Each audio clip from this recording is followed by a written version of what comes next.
आज हम बात कर रहे हैं अपनी बहनों, अपनी बेटियों से उस सवाल के बारे में जो वो हमसे करती हैं जब उनका किसी भी वजह से नॉर्मल डिलीवरी ना हो रही हो और बड़ा ऑपरेशन डॉक्टर डिसाइड कर लेता है। तो फिर उनका अगला सवाल क्या होता है कि आप मुझे पूरा बेहोश करेंगी या सुन करके ऑपरेशन होगा। तो जैसा कि आप सब जानते हैं कि बच्चे की पैदाइश के दो ही तरीके हैं, नॉर्मल वजाइनल डिलीवरी और सिजेरियन सेक्शन।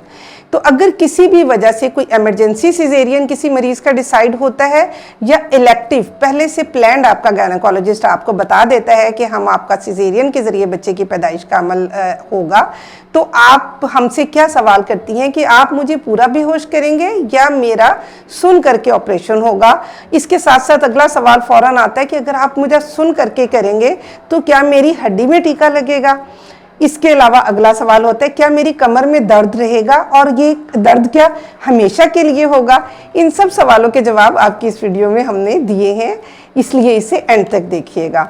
जब आपका ये फैसला हो गया, आपके गायनेकोलॉजिस्ट ने किया कि आपका सिजेरियन होगा, तो उसमें स्पाइनल एनेस्थीसिया दिया जाता है। आपकी जो पीछे रीढ़ की हड्डी में जो दो वर्टिब्रस के दरमियान में एक नरम जगह होती है, स्पेस, उसमें हम देते हैं।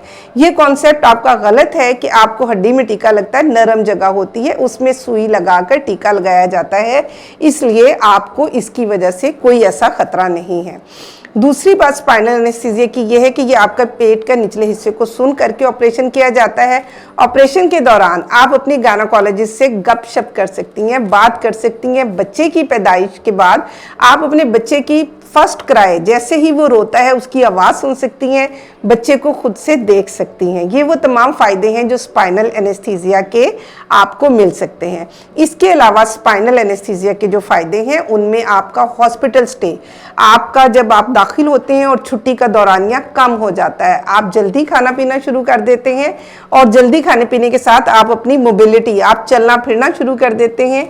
पेशाब के लिए जो आपको नाली लगाई जाती है, फॉलिस कैथेटर पास किया जाता है यूरिन बैग के लिए, वो जल्दी रिमूव हो जाता है। यानी आप हॉस्पिटल में कम रहते हैं, आप जल्दी खाना पीना शुरू करते हैं, आप अपने बच्चे को खुद से उसकी केयर कर सकते हैं, फीड करा सकते हैं और आप अपने जल्दी हेल्दी लाइफ को शुरू कर सकते हैं।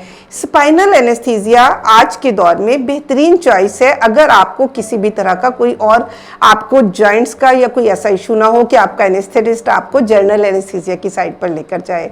दूसरी बात, अगर किसी पेशेंट को ब्लड प्रेशर या शुगर या अस्थमा, दमे की कोई प्रॉब्लम है तो उनके लिए भी स्पाइनल एनेस्थीसिया ही बेस्ट चॉइस है। इसके अलावा जनरल एनेस्थीसिया, जिसे हम मुकम्मल बेहोशी कहते हैं, वो भी दिया जा सकता है अगर कोई पेशेंट स्पाइनल एनेस्थीसिया से बहुत ज़्यादा खौफजदा है या उसको कोई ऐसी मेडिकल प्रॉब्लम है कि एनेस्थेटिस्ट, बेहोशी वाले डॉक्टर ये कहते हैं कि नहीं, इनके लिए जनरल एनेस्थीसिया ठीक है। उस सूरत में आपका हॉस्पिटल का स्टे ज़्यादा हो जाता है, आपको जो नाली ट्यूब पास की जाती है उसकी वजह से आपके गले में इरिटेशन होती है और आप खाना पीना भी देर से शुरू करते हैं और अपने बच्चे के साथ आप फ़ौरन इंटरेक्ट नहीं कर सकते। स्पाइनल एनेस्थीसिया के कोई ज़्यादा नुकसानात नहीं हैं, मोस्टली ये फ़ायदेमंद है आपके और आपके बच्चे के लिए। इसका एक साइड इफ़ेक्ट स्पाइनल हेडेक है। अगर किसी पेशेंट में स्पाइनल हेडेक आता है, सर में दर्द होता है, तो वो बहुत आसानी से मैनेज किया जा सकता है। इसके अलावा इसके ब्लड प्रेशर का लो हो जाना, मतली, इस तरह का कोई जो भी है वो बहुत आसानी से मैनेज हो जाता है, आपका एनेस्थिस्ट आपका मैनेज कर लेता है।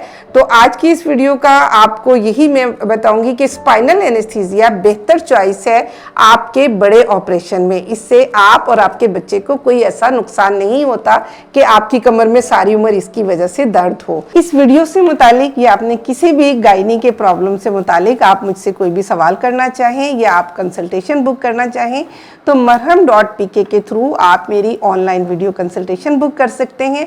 इसके साथ साथ फिजिकली आप क्लिनिक में खैरुल बशर जौहर टाउन में मुझे विजिट कर सकते हैं। अपने किसी भी मसले के लिए आप रुजू कर सकते हैं marham.pk के थ्रू। अपना बहुत ख्याल रखिएगा। फी अमान अल्लाह।